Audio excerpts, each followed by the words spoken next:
been involved in law enforcement, and how did you get involved in it? I moved here in 1991 to South Carolina, the Greenville area, as a paramedic actually. One of my friends, who coincidentally was the emergency manager in the end for Anderson County, said, hey, we were paramedics together in Greenville, said, let's go get in a reserve program in Malden. And so in 1991, he and I and a few others got in a reserve training program in Malden Police Department. And we completed it in April of '92. We're sworn in and spent several years as a reserve police officer. And that was my introduction to it. From there, I fell in love with law enforcement. It was just another way to help people. My whole adult life was public safety, whether it be fire, EMS, or law enforcement. And went down that path, left full-time EMS, went into full-time law enforcement. And then bounced back to EMS again and back to law enforcement again. So, and when did you come to Anderson? You were in Anderson County for a long time. Tell me about how you got to Anderson County. At one point, I came to Williamston. I was hired into Williamston Police Department in 2004 as the training officer. My boss at the time I'd worked with in Lawrence County, the chief that was there, and I was there for several months. I wasn't very pleased with what I was seeing, and I didn't have the authority to change it, so I wasn't about to continue to be part of that. So I left there and came back again in 2006 and went to work for Public Safety Division at Anderson County. Came in as a training officer for the Public Safety Division. Was rapidly promoted up to the Ems and Special Operations Coordinator. And then in 2009, they went under the Sheriff's Office, and EMS did not, so I became the Director of EMS and Special Operations for the county. And remind people what all that entails. That's a lot of stuff. It does. EMS and Special Operations, which the position is now held by Steve Kelly, entail primarily oversight of the EMS system in Anderson County, which I probably don't need to tell anyone what that looks like or look like. But it was overseeing the operations of several contractors at the time. There were 8 at the time. As well as in 2010, we started the Quick Response Vehicle program with the first one in Ebenezer. So we were actually a DHEC licensed EMS provider. So we were both an oversight agency as well as a provider agency providing emergency medical service to the county. As well, we provided medical oversight and ran the medical portion of technical rescue, the SWAT team for the county, the bomb team, anything pretty much that dealt with medicine other than the jail medical for the Sheriff's Office was our purview. As part of that, at one point the emergency manager came to me and said, hey, I have a grant for a bomb dog. And I've been involved with K9 for a long time. So I'm trying to remember when that was. I want to say 2008 or so, 2009.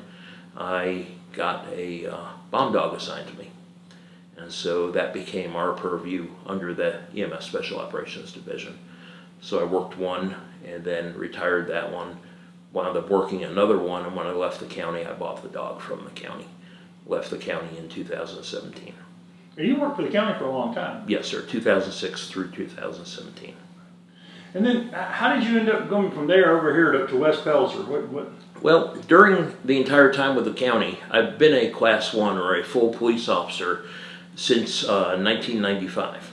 So I maintained my certification by working part-time for different agencies along the way. Having a special needs child, my daughter Kathleen has autism, and my wife is a nurse by trade and had been working in the ICU and the emergency department. Needless to say, she made a lot more money than I did at most points in our careers. So I was the one that flexed more. So I'd work somewhere and they may not have a schedule that fit, or I'd have to work part-time. So I did that for a while and skipped around a little bit while I was working in Anderson County. So I worked at Iowa Police Department as a part-time officer, Anderson City before that. And then when I was stopped doing part-time, I came to West Pelzer, and that was April 4th of 2016. I can't remember what I had for breakfast, but I can remember dates. So I did that part-time, and then when I decided that I'd had enough of juggling things at the county, and someone else needed to take the reins. I got to spend several months after I announced my resignation or my retirement from that position, trained Steve Kelly, and wound up coming on full-time here. And so I work full-time here ever since. And so you've been chief for how long? Chief, well, I was publicly sworn in last Tuesday. Right. It's actually been several weeks. I was sworn in on July 2nd, 2021 as interim chief originally. What are some challenges for West Pelzer as a police chief? Because it's different, a little town's different than the county and some other stuff you've done. Challenges are very few. Our biggest one, obviously, because of our size and our tax base, is money. Financially, we're not as blessed as some of the other municipalities or the county itself. We may not have deep pockets, but we have a lot of people with deep hearts. I love coming to work here. There has not been not one day in over 5 years that I've been here where I didn't want to come to work. I may have been tired, I may have not felt like it, but there's never been a day where I said I don't want to come to work, because there's always a new challenge. There's saying hi to someone. So the challenges of the job are few compared to a lot of other places. The benefits are incredible. You and I were talking beforehand. My blood pressure is well in check. I've lost weight. I've had a lot of good pluses in the health department. So it's been really a great thing.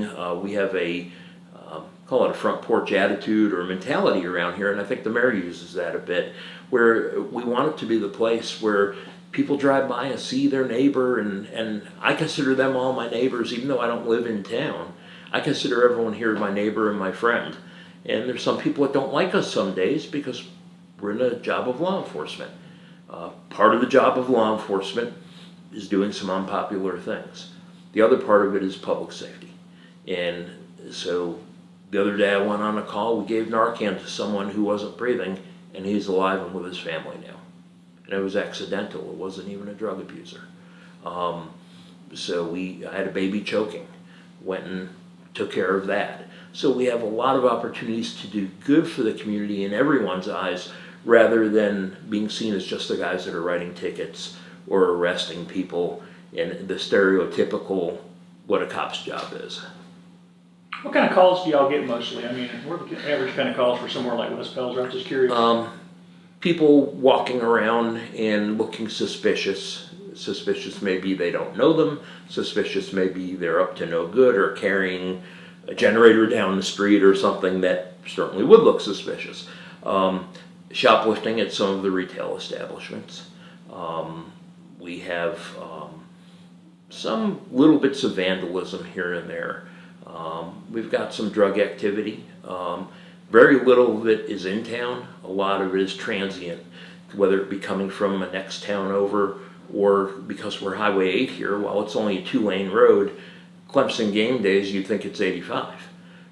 And a lot of the time we have truck traffic coming through.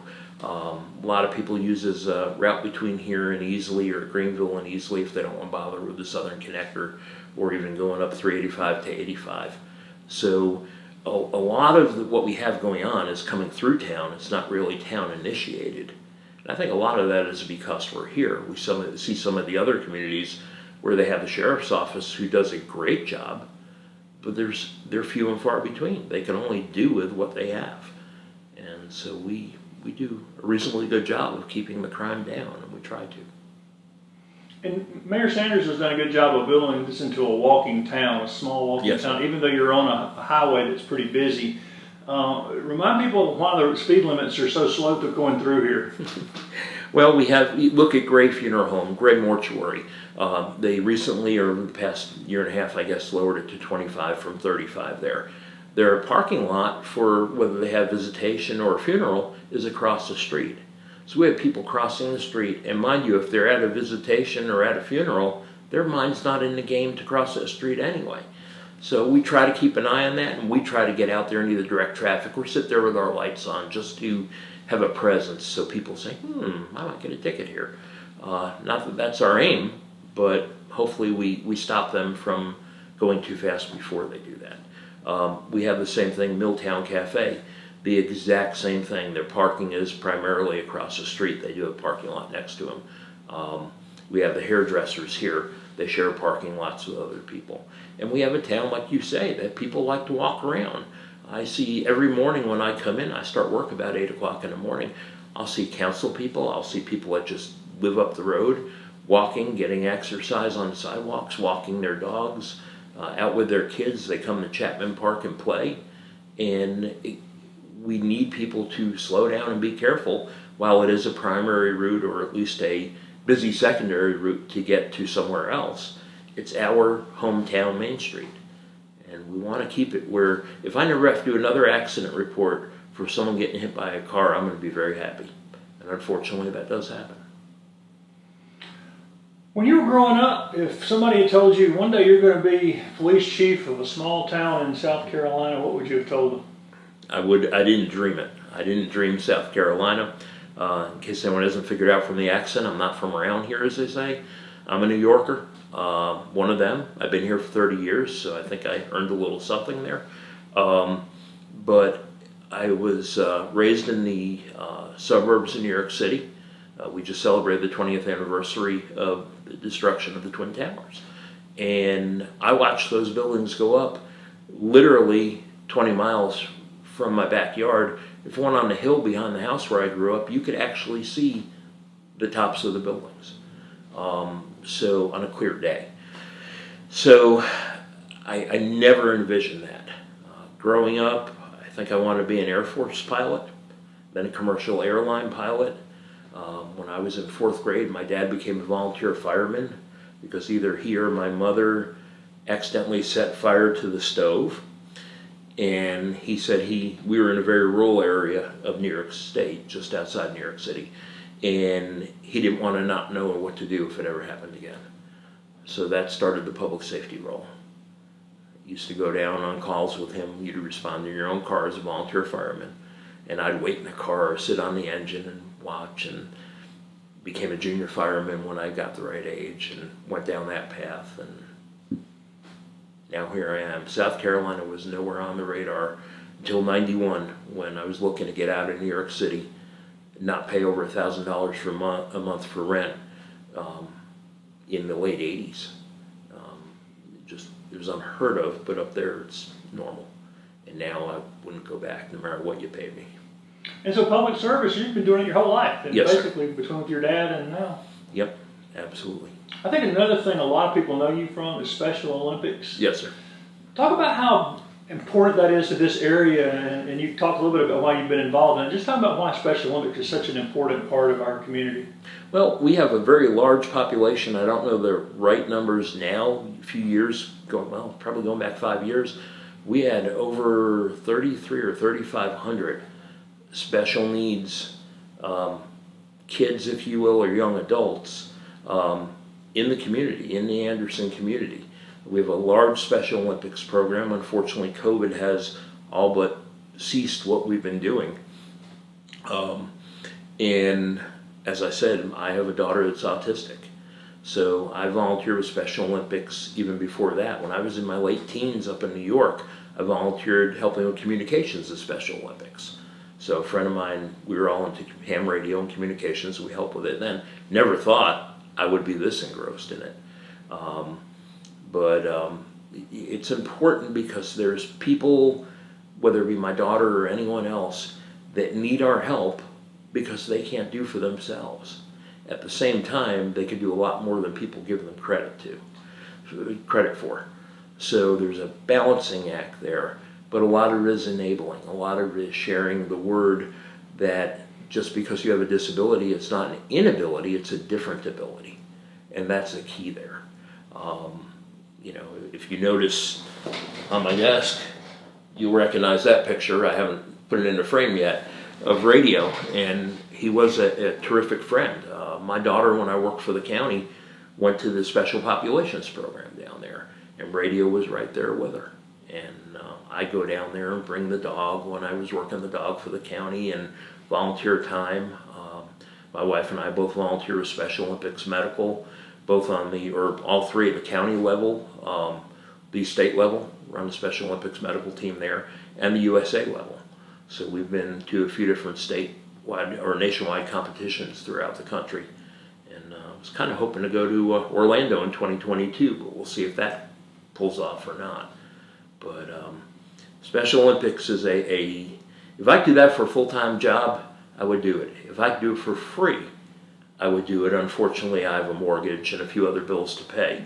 But I would quit pretty much everything else I did for that. That's where my heart is more than anything else. You haven't really seen a good day till you sat there and helped someone and put a smile on their face. And it's an addiction. Once you help one time, if you don't want to come back, there's something really wrong with that person. And so it's just tremendous.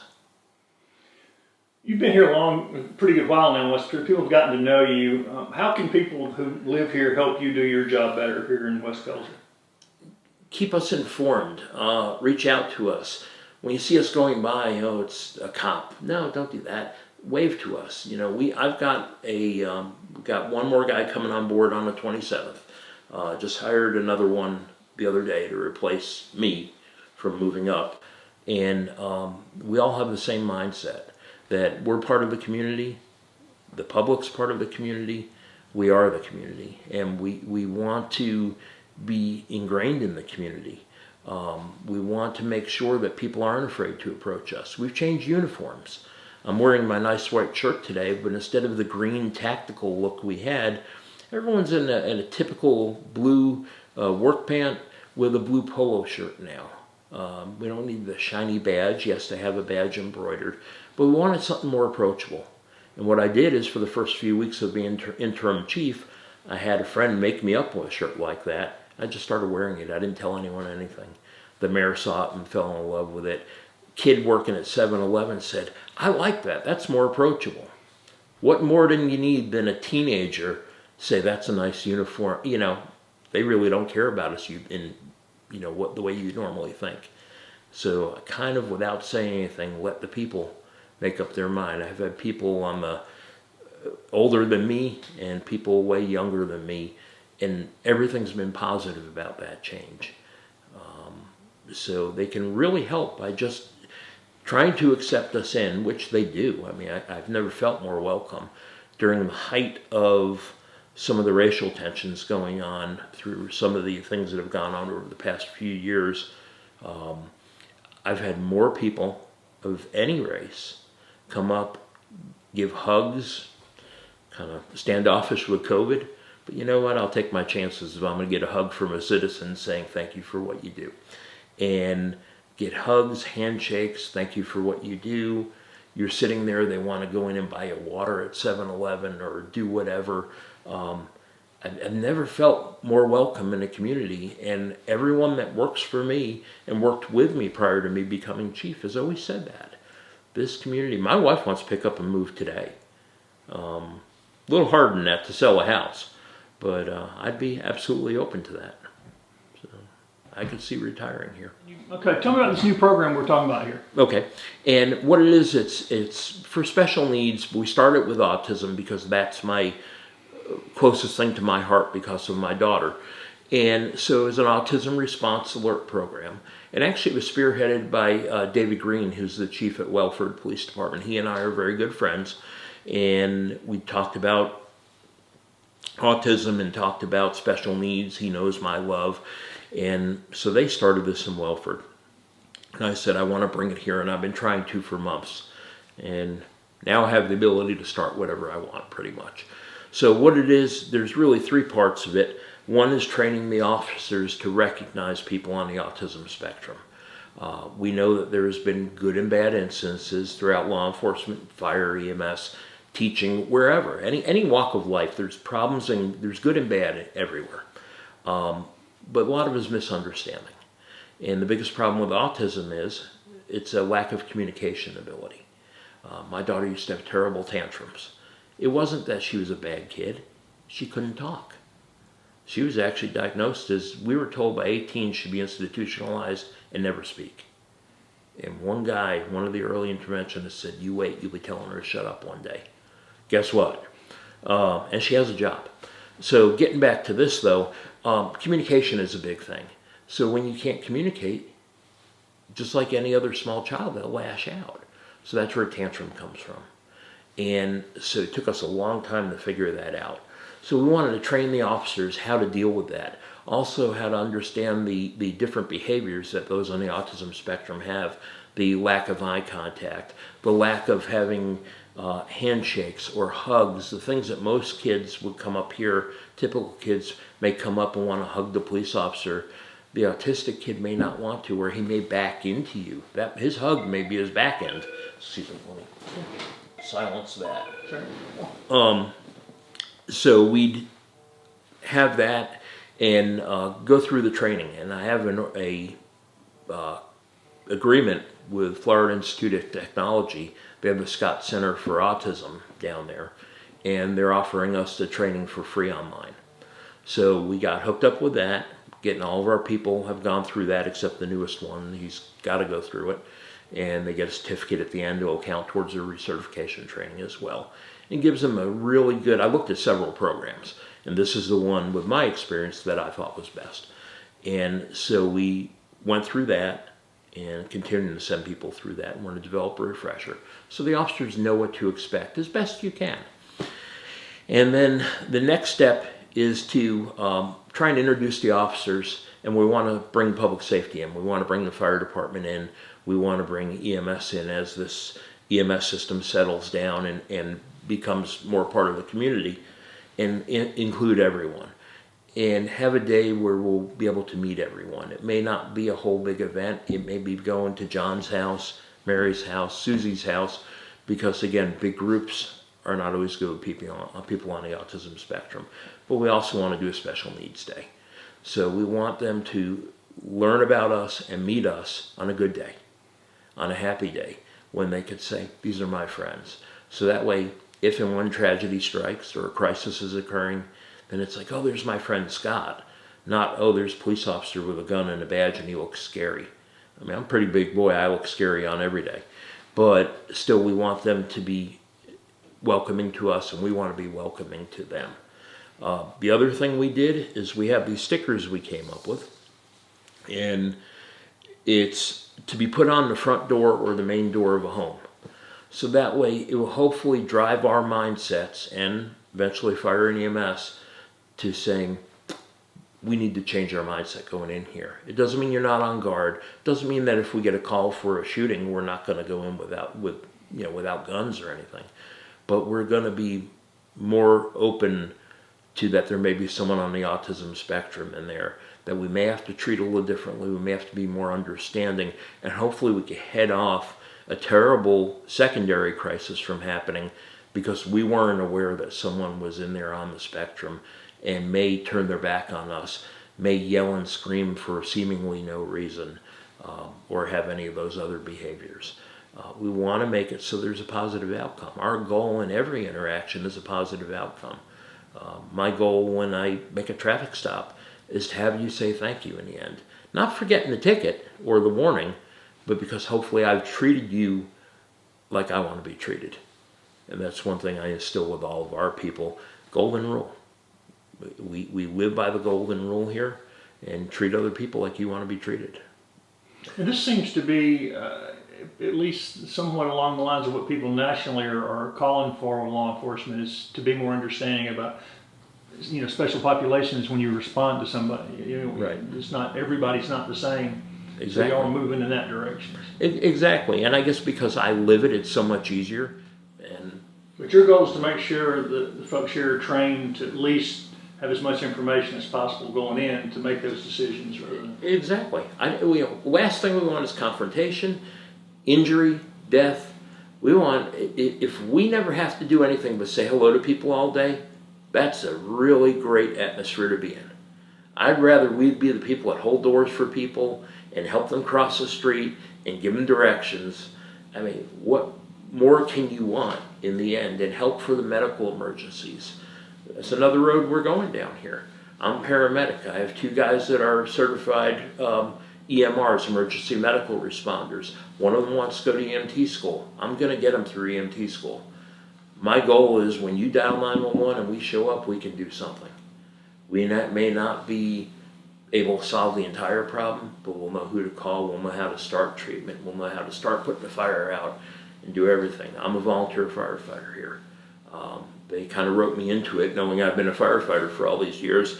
So I was handed an application, said sign this, and they talked to the mayor, and I help out with that during the day. And they know I'm not here at night, I'm at home. But, which I'm a volunteer firefighter where I live too. But, social life isn't much. And so you stay busy. Yeah, family life, they just come with me.